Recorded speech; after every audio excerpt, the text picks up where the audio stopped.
सदिश बीजगणित के जो 5 प्रश्न हैं बोर्ड एग्जाम में बार बार पूछे गए हैं और ये एनसीईआरटी में आपको ढूंढने से भी नहीं मिलेंगे। पहला क्वेश्चन क्या है, मान लीजिए ए बी और सी तीन सदिश इस प्रकार हैं कि मापांक ए 3 है, मापांक बी 4 है, मापांक सी 5 है और इनमें से प्रत्येक अन्य दो सदिशों के योगफल पर ये लंबवत है। तो ए प्लस बी प्लस सी का मापांक का मान क्या होगा, ये आपको बताना है। ये जो क्वेश्चन है ये तो मैंने अलग से मैं बता रहा हूँ, लेकिन इस चैप्टर के जो मोस्ट इंपॉर्टेंट क्वेश्चंस की वीडियो है वन शॉट, वो मैं कल अपलोड करूँगा, जिसके लिंक्स मैं डाल दूंगा डिस्क्रिप्शन में। मैंने बाकी सारे चैप्टर भी पढ़ा दिए, वो जाके आप देख सकते हैं। तो हल पे आ जाते हैं। क्वेश्चन बहुत ही सिंपल है और इसे 5 नंबर में 8 नंबर में बार बार पूछा जाता है। पिछले 23 में भी नहीं आया, 24 में भी नहीं आया, तो इस साल एग्जाम में आ सकता है। ठीक है, तो प्रश्न में हमें क्या दे रखा है, देखो जो जो दिया है वो हम लिख लेते हैं। दिया है, हमें क्या दे रखा है, हमें दे रखा है, देखो मापांक ए दे रखा है, मापांक ए ये हमें 3 दे रखा है, मापांक बी ये हमको 4 दे रखा है और उसके बाद मापांक जो सी है वो हमें 5 दे रखा है। साथ ही साथ हमको ये बोल रखा है इनमें से प्रत्येक अन्य दो सदिशों के योगफल पर लंबवत है, यानी कि ए बी प्लस सी पर लंबवत है, बी ए प्लस सी पर लंबवत है, और अगर लंबवत होता है तो उनका डॉट प्रोडक्ट 0 होता है, हमें ये। ठीक है, और हमें क्या दे रखा है, ए किस पे लंबवत होगा, बी प्लस सी पे, अन्य दो पर, तो डॉट प्रोडक्ट इसका 0 होगा। साथ ही साथ अगर बी की बात करें तो बी का डॉट प्रोडक्ट ए और सी के साथ क्या होगा, 0 होगा, और सी का dot product A plus B के साथ क्या होगा, 0 होगा।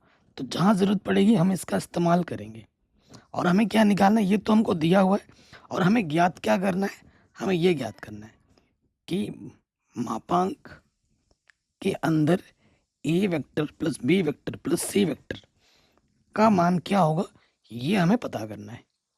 ठीक है, तो चलिए इस पे आ जाते हैं। देखो ये चीज़ है ना, तो इसको मैं कैसे लिख सकता हूँ, A vector plus B vector plus C vector का वर्ग है, इसको मैं कैसे लिख सकता हूँ, इसको मैं लिख सकता हूँ A vector B vector C vector dot A vector B vector C vector, क्योंकि आप जानते हैं कि अगर मापांक ए का जो वर्ग होता है वो क्या होता है, ए डॉट ए के बराबर होता है। सिंपल सी चीज़ है, ये हमें पता है, नियम है। अब मैं डॉट प्रोडक्ट ले लूँगा सबके साथ, ए का इनके साथ, बी का इनके साथ। ठीक है, तो सबसे पहले बात करेंगे ए की। ठीक है, तो ए का डॉट प्रोडक्ट हो जाएगा, एक से गुणा कर रहे हैं, ए डॉट ए प्लस ए का डॉट प्रोडक्ट बी प्लस सी के साथ एक साथ ले लेते हैं, क्योंकि ये 0 है ना, तो ए का डॉट प्रोडक्ट इन दोनों के साथ एक साथ ले लिया, तो ए का हो गया। अब बी पे आ जाओ। ठीक है, बी पे आ जाओ, तो क्या होगा, बी डॉट बी, बी का, ओ यार बी का ए के साथ भी तो करना था, बी का चलो बी का इसके साथ पहले ले लिया, अब बाद में करते हैं। बी डॉट किसके साथ आ जाएगा, ए और सी का एक साथ ले लो। ठीक है, ऐसे है। ठीक है, बी का भी अब सी पे आ जाओ, प्लस सी पे आ जाओ, तो सी का सी के साथ पहले ले लेते हैं, सी डॉट सी, और बाद बाकी क्या बचा, ए और बी बच गया, ए प्लस बी का एक साथ ले लो। ठीक है, सो देखो हम जानते हैं ए डॉट ए क्या होगा, मापांक ए का वर्ग, इसके जगह पे क्या आ जाएगा, देखो इसके जगह पे 0 आएगा, इसके जगह पे 0 आएगा, और इसके जगह पे भी क्या आ जाएगा, 0 आ जाएगा। ठीक है ना, तो मैं डायरेक्ट रख देता हूँ, इसके जगह पे 0, बी डॉट बी मापांक बी का वर्ग, इसके जगह पे 0, सी डॉट सी मापांक सी का वर्ग, और इसके जगह पे भी क्या आ जाएगा, 0।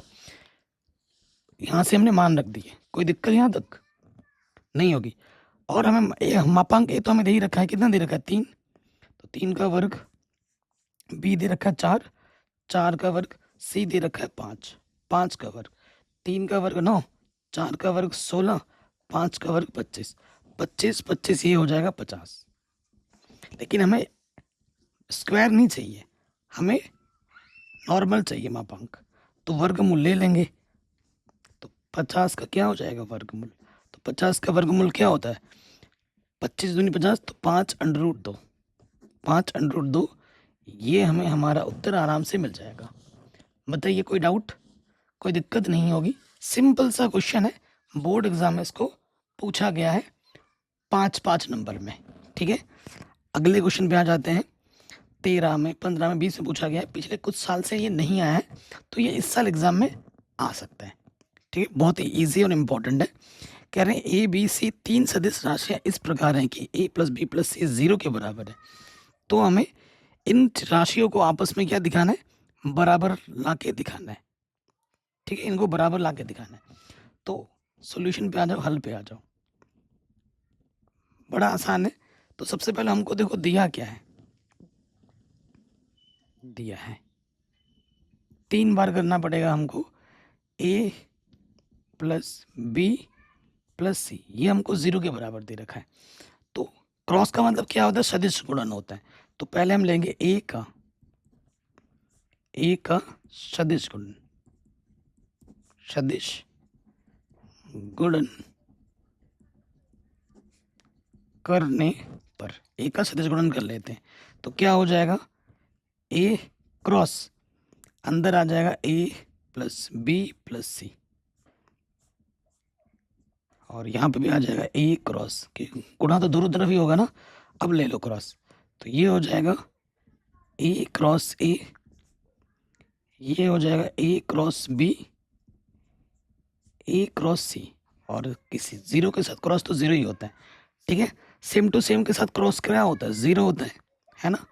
और यहाँ है a क्रॉस b, और देखो अगर इसको डायरेक्शन को मैं चेंज करूँगा, c क्रॉस a लिखूँगा, तो ये नेगेटिव हो जाता है, ये तो आप जानते हो ना। चूंकि a क्रॉस a 0 होता है, और a क्रॉस c जो है, अगर पीछे वाला आगे आ जाता तो नेगेटिव लग जाता है, चिन्ह बदल जाता है। ये कर दिया। अब नेगेटिव वाला इधर आके क्या हो जाएगा, पॉजिटिव हो जाएगा। a क्रॉस b जो होगा, ठीक है, वो क्या हो जाएगा, c क्रॉस a के बराबर। हमें क्या सिद्ध करना है, हमें इन तीनों को बराबर लाना है। a cross b c cross a के हैं, ऐसे 2 बार हमें और करना पड़ेगा। पुनः आ जाओ, हमारे पास क्या है, a vector plus b vector plus c vector किसके बराबर है, 0 के बराबर है। फिर से हम क्या लेंगे, हमने पहली बार में a का किया था, अब लेंगे b। तो b का सदिश गुणन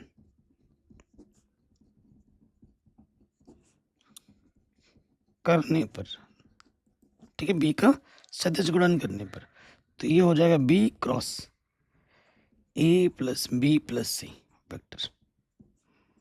तो इधर हो जाएगा b क्रॉस 0, दोनों तरफ करना है। तो यहाँ से क्या हो जाएगा, देखो b क्रॉस a, फिर हो जाएगा b क्रॉस b, फिर हो जाएगा b क्रॉस c, इधर 0। ठीक है, सो देखो भाई, b क्रॉस a को अगर a सामने लिख दूँ, a क्रॉस b लिख सकता हूँ मैं इसको ऐसे, और b क्रॉस b हो जाएगा 0, और ये है b क्रॉस c। अब आप खुद देखोगे, ये b क्रॉस c, ये नेगेटिव का इधर आके क्या हो जाएगा, पॉजिटिव का, a क्रॉस b। तो b क्रॉस c हमारा किसके बराबर आ गया, a क्रॉस b के बराबर आ गया। समीकरण नंबर 2। फिर से आ जाओ, और एक बार करना है हमें, और एक बार में क्या हो जाएगा, फिर से हमारे पास क्या है, a vector plus b vector plus c vector, 0 vector 0 के बराबर है। तो फिर क्या करेंगे, c का सदिश गुणन, सदिश गुणन करने पर, ठीक है, c का हमने क्या करना है, सदिश गुणन कर लेंगे। तो c cross a vector plus b vector plus c vector, और ये हो जाएगा c क्रॉस 0। तो करोगे, यहाँ से आ जाएगा c cross a, c cross b, और ये हो जाएगा c क्रॉस c 0। ठीक है, हमें c क्रॉस a तो चाहिए ही चाहिए। डायरेक्शन चेंज करोगे, पीछे वाला सामने आ जाएगा, चिन्ह बदल जाएगा। तो b क्रॉस c, और ये हो जाएगा 0। ठीक है ना, तो c क्रॉस a, ये माइनस वाला इधर के क्या हो जाएगा, प्लस का। अब आप देखोगे एक चीज आपने नोटिस किया होगा कि भैया A cross B C cross A के बराबर है, और A cross B cross C के बराबर है, और B cross C cross A के बराबर है। तो तीनों आपस में क्या है, बराबर है।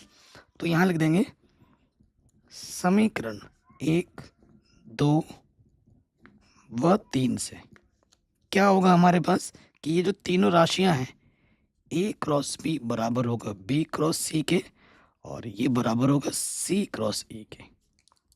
ठीक है जी, और यही हमको क्या करना था, सिद्ध करना था।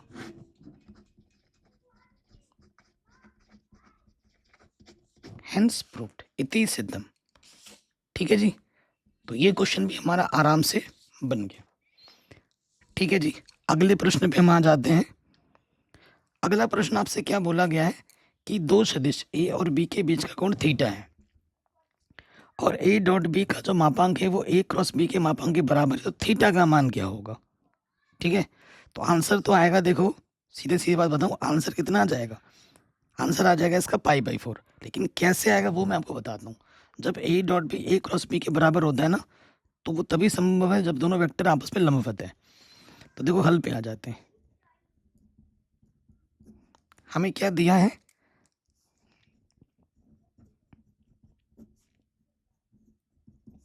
दिया है कि ए डॉट बी बराबर है ए क्रॉस बी के। ठीक है, ये चीज़ है हमारे पास। तो आप जानते होंगे, चूंकि आप जानते होंगे कि कॉस थीटा बराबर क्या होता है, ए डॉट बी बट्टे में मापांक ए गुणा मापांक बी, यही होता है। और जो ए क्रॉस बी साइन थीटा होता है वो क्या होता है, ए क्रॉस बी बट्टे में मापांक ए मापांक बी, यही होता है। तो अगर मान मैं रखूं, मैं यहाँ पर ये मान उठाकर मैं यहाँ रख दूंगा, और ये मान उठाकर मैं यहाँ रख दूंगा, तो मुझे क्या मिलेगा, देखो ये चीज गुणे में आ जाएगी ना, बट्टे की तरह गुणे में आ जाएगी, इसकी जगह पर रखोगे तो ये आ जाएगा मापांक ए गुणा मापांक बी कॉस थीटा। ठीक है, और यहाँ पर ये मान रखोगे तो ये आ जाएगा साइन थीटा मापांक ए मापांक बी। तो मापांक ए मापांक बी दोनों तरफ से क्या हो जाएगा, कट जाएगा। इधर कॉस से इधर साइन दोनों तरफ बराबर करो, तो साइन को कॉस में लिखेंगे कैसे, कॉस π/2 माइनस का थीटा क्या होता है, साइन थीटा होता है। अब क्या हो जाएगा, कॉस से कॉस कटा, थीटा बराबर क्या आ जाएगा, π/2 माइनस का थीटा। तो माइनस थीटा इधर आगे हो जाएगा प्लस का थीटा, तो ये आ जाएगा 2 थीटा बराबर π/2। तो थीटा बराबर क्या हो जाएगा, π/2 इंटू 2 थीटा का मान आ जाएगा π/4। तो इनके बीच का कोण क्या होगा, π/4 होगा। वो मैंने स्टार्टिंग में ही बोल दिया था कि π/4 होगा। ठीक है, कभी कभी ये ना ऑब्जेक्टिव में भी आ जाता है, तो ऑब्जेक्टिव में तो सोल्यूशन करके दिखाना नहीं होता है। तो हमेशा याद रखिए, जब ए डॉट बी का मापांक ए क्रॉस बी के मापांक के बराबर हो, ये तभी हो सकता है जब दोनों वेक्टर आपस में π/4 कोण बनाए। ठीक है, तो ये आपका आंसर आ जाएगा। अगले क्वेश्चन पे आ जाते हैं। सिंपल सा क्वेश्चन है, कह रहे बिंदु इतने और इतने को मिलाने वाली रेखा पर उस बिंदु के निर्देशांक ज्ञात कीजिए जो उस रेखा को इस अनुपात में व्यक्त करता है, अंतः विभाजित। तो ये क्वेश्चन इतना आसान है कि ये क्लास 10th का बच्चा भी कर देगा। ठीक है, क्लास 10th का बच्चा भी कर देगा। 2023 में पूछा गया है। ये रेखाखंड का बिंदु हमें दे रखा है, मान लेते हैं ये ए है, ए बिंदु हमारे पास है 2 -5 1, और बी बिंदु हमें दे रखा है 1 4 माइनस का 6, और यहाँ पर कहीं एक बिंदु हमें निकालना है। यहाँ पर मान लेते हैं ये बिंदु हमें निकालना है पी, जिसके निर्देशांक है x y z, और ये इसको 2:3 में व्यक्त करता है। ये 2 है, ये 3 है, ये x1 है, ये y1 है, ये z1, ये x2, ये y2, ये z2 है। ये जो p बिंदु है ये क्या है, ये हमारा विभाजन बिंदु है, ये हमारा विभाजन बिंदु है। ठीक है, तो विभाजन बिंदु के लिए विभाजन सूत्र लगा देंगे। ये हमारा m1 है और ये हमारा m2 है, तो यहाँ लिखेंगे विभाजन सूत्र से, अंतः विभाजन सूत्र से। आपको एक्स वाई जेड 3 कोऑर्डिनेट निकालने हैं। एक्स निकालना है, वाई निकालना है और जेड निकालना है। एक्स का जो सूत्र होता है वो होता है m1 x2 plus m2 x1 बट्टे में m1 प्लस m2। वाई के लिए होता है m1 y2 m2 y1 बट्टे में m1 प्लस m2। जेड के लिए क्या हो जाएगा m1 z2 plus m2 z1 बट्टे में m1 प्लस m2। ठीक है, तो m1 कितना है हमारे पास, m1 है 2, x2 कितना है हमारे पास 1, m2 कितना है 3, x1 कितना है हमारे पास 2, m1 प्लस m2। 3 दूनी 6, 6 और 2 8, 6 और 2 8 बट्टे 5।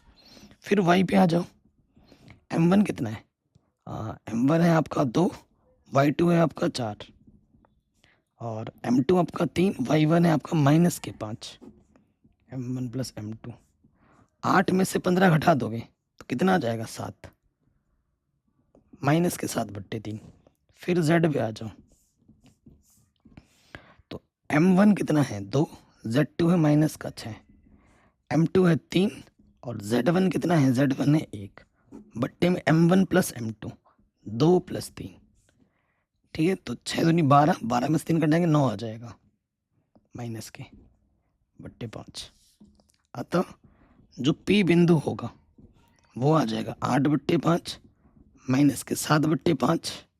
3 क्यों लिख दिया भाई, 3 प्लस 2 और 9 बट्टे 5। देख रहे हो गलती को कैसे कवर कर रहा हूँ मैं, तो ऐसे कवर करना होता है गलतियों को। जितना कटपिट कम कर पाओ उतना बेस्ट होता है। कटपिट करोगे ना एग्जाम में, टीचर पे बुरा इंप्रेशन पड़ता है, दिखने में भी अच्छा नहीं लगता। तो ये क्वेश्चन भी हमारा आराम से बन गया। अगले प्रश्न पे हम आ जाते हैं।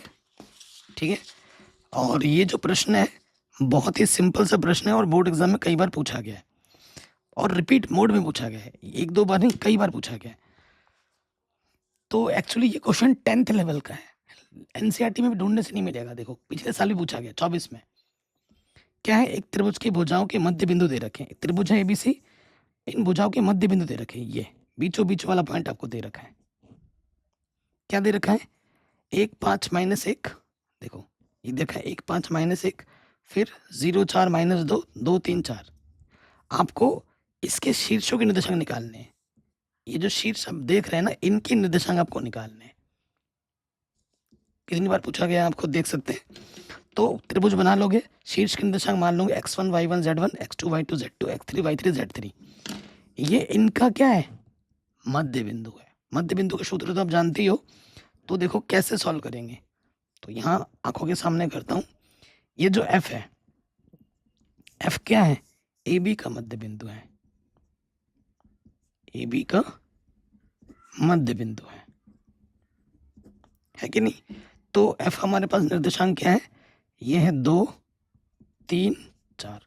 मध्य बिंदु निकालने का सूत्र तो आपको पता ही होगा।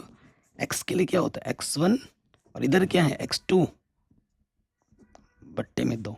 फिर आ जाओगे y1 प्लस y2 बट्टे में 2, z1 प्लस z2 बट्टे में 2।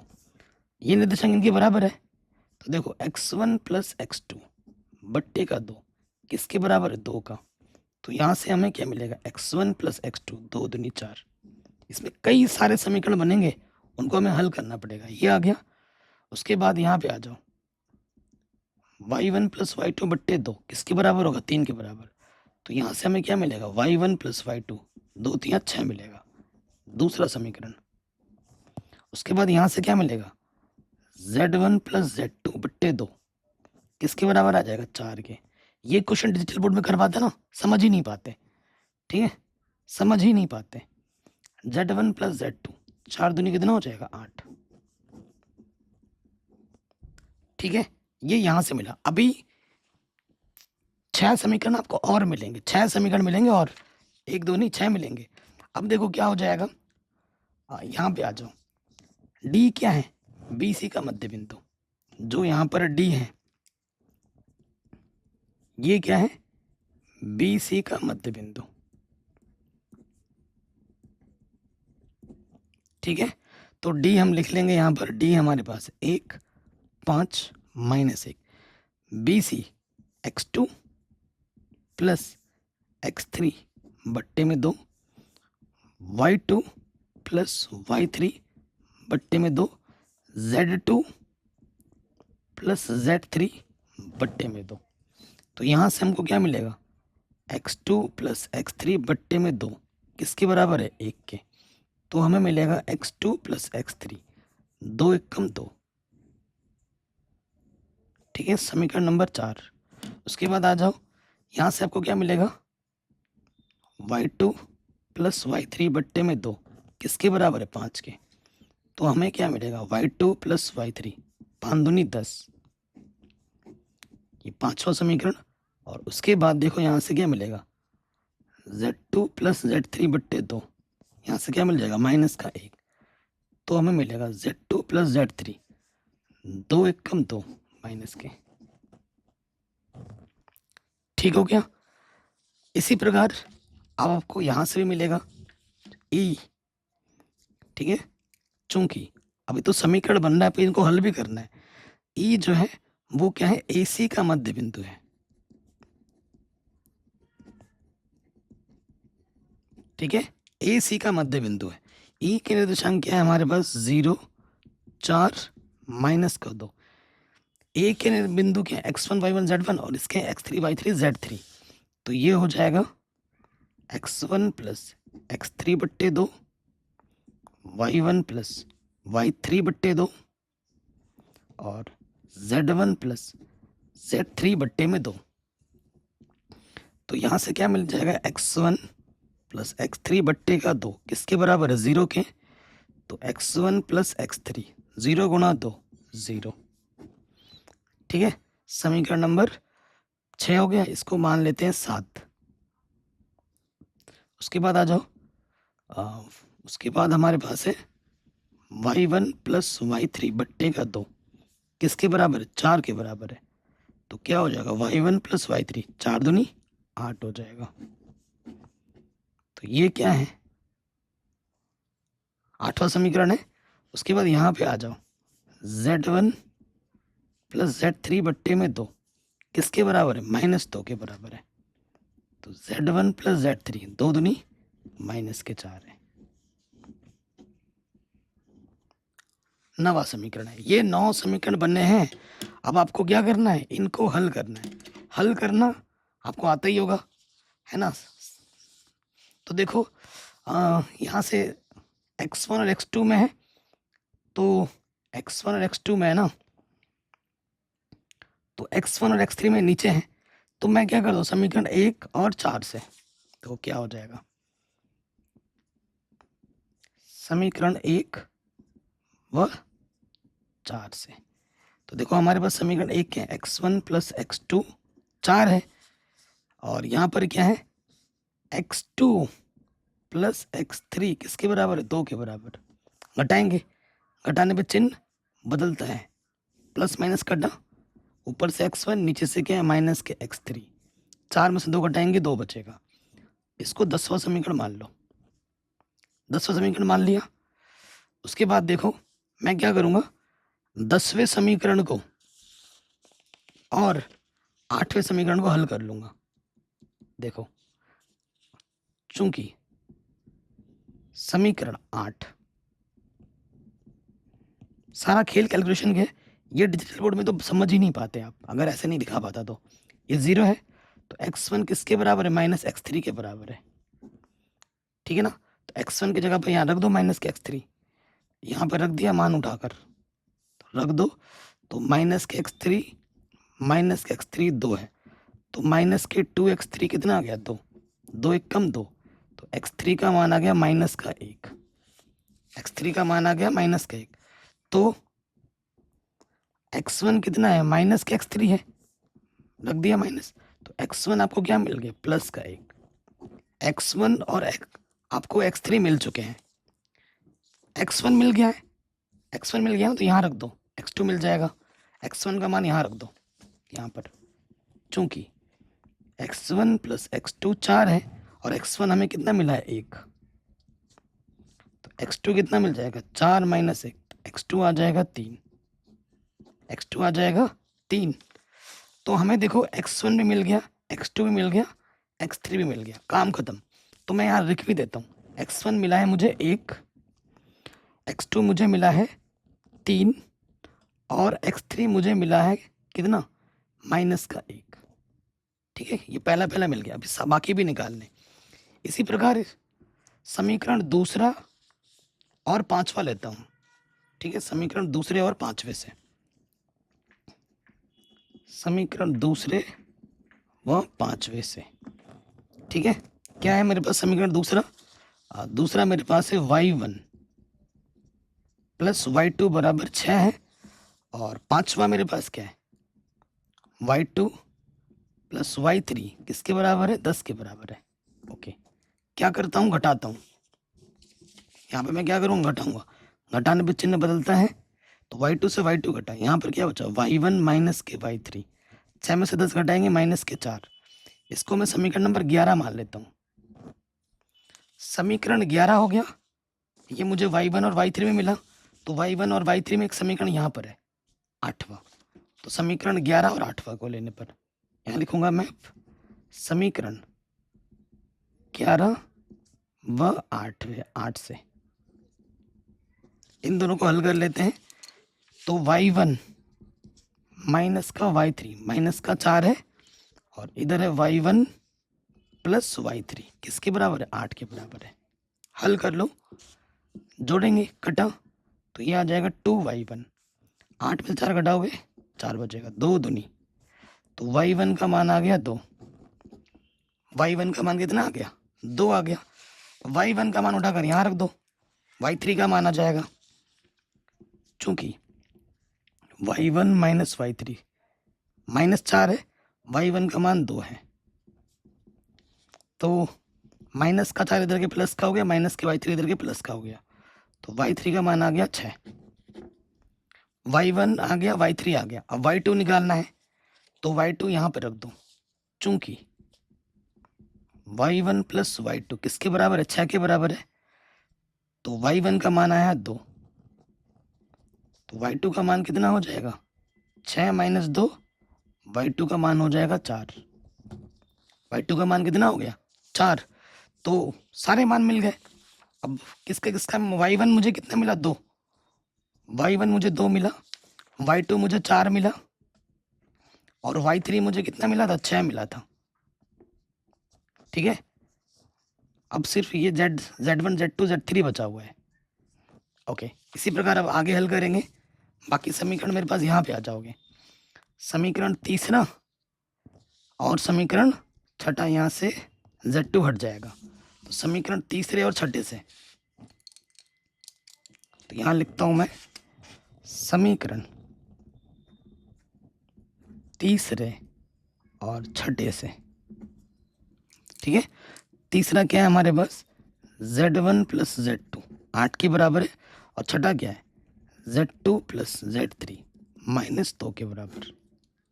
ठीक है, समान चिन्ह पे घटाते हैं, घटाने पे चिन्ह बदलता है, z2 से z2 घटा, z1 माइनस का z3, 8 और 2 10 हो गया, इसको समीकरण नंबर 12 बोल देते हैं। अब हम समीकरण 12 z1 और z3 में और कहाँ दिख रहा है, और समीकरण 9 को हल कर लेंगे, समीकरण 9 और समीकरण 12 से, तो यहाँ लिखूंगा मैं अगले स्टेप में समीकरण 9 व 12 से। क्या है समीकरण 9? समीकरण 9 है z1 प्लस z3 माइनस का 4, और ये है z1 माइनस z3 10। ठीक है, इसको हल करते हैं, तो क्या हो जाएगा, देखो जोड़ेंगे कटा 2z1, 10 में 4 जोड़ोगे तो क्या आ जाएगा 6, माइनस का 4 जोड़ोगे तो 2 3, z1 आ गया, z1 आ गया 3, z1 कितना आ गया, z1 आ गया 3। अब z1 का मान उठाकर यहाँ रख दो, यहाँ पर चूंकि z1 माइनस z3 कितना है 10 है, तो z1 का मान 3 है, रख दीजिए, तो प्लस का 10 इधर के माइनस का हो जाएगा, माइनस के इधर के प्लस, तो z3 का मान है माइनस के 7, z3 का मान कितना है माइनस के 7। अब हमें Z2 चाहिए, तो Z2 कहाँ रखने पे मिलेगा?